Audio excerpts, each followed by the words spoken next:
Today we have an interesting panel of experts. We're going to discuss the importance of understanding local payment landscape in global expansion. So I'll get our panelists to introduce themselves.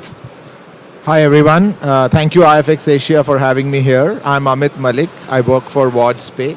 We are a Singapore-based fintech into blockchain payments. I look after Japan, Asia, Pacific, Australia for them, and it's great to be here.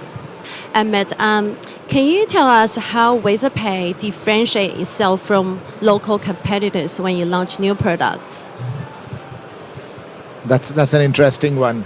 So I think whenever we look at the market, whenever we look at what we want to do in a market, and once we've done the scope and the study, the first thing we would look from a differentiating standpoint is build a strategic partnership in that market.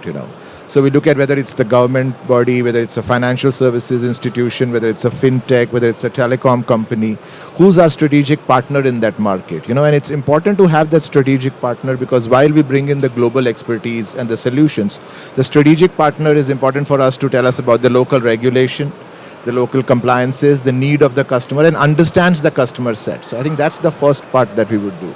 The second part that we would want to differentiate ourselves is by the solutions that we bring in. From a blockchain perspective, which are flexible, which are very, very secure, which are compliant, which should be compliant as per the law of the land. That's what our focus is. And also have a lot of security from a customer standpoint.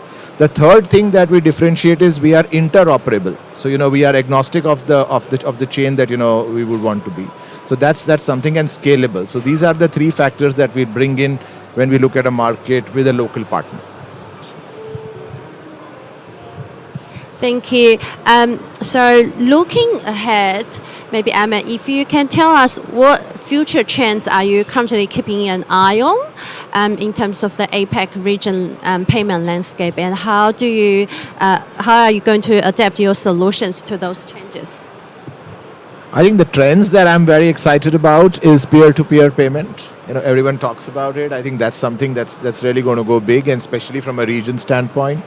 But if I was to look at outside the region, globally, if I was to look at a trend, I'd keep my eye out for the CBDCs. The Bank of International Settlement just released a report saying roughly around 125 odd countries are toying with the idea at some stage. And as they say that by 2030, at least 15, 16 retail and anywhere between 6 to 8 wholesale CBDCs would have been launched.